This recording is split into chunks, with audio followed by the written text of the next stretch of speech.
La Cour africaine des droits de l'homme et des peuples ordonne à l'État ivoirien de suspendre l'exécution du mandat d'arrêt contre Guillaume Soro, actuellement exilé en France. La décision prise à l'unanimité a été rendue dans un arrêt publié ce mercredi 22 avril. Pour justifier sa décision favorable à l'ex-président de l'Assemblée nationale ivoirienne entre 2012 et 2019, l'instance judiciaire de l'Union africaine invoque notamment le risque de dommages irréparables pour les requérants et la présomption d'innocence. Alors, le risque de dommages irréparables en droit, c'est des dommages sur lesquels on ne peut plus revenir.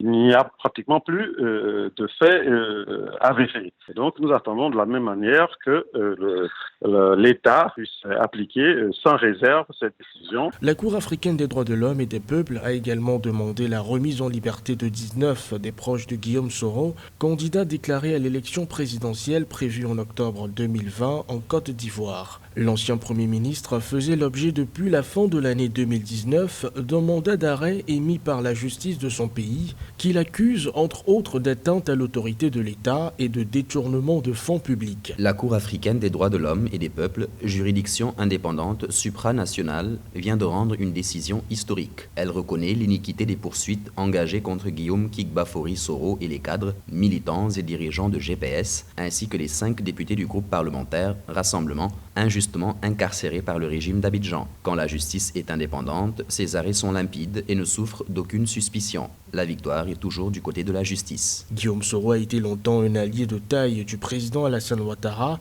qu'il a fortement soutenu durant la crise post-électorale de 2010-2011 avec l'appui des forces rebelles qu'il dirigeait. Il est désormais l'un de ses adversaires.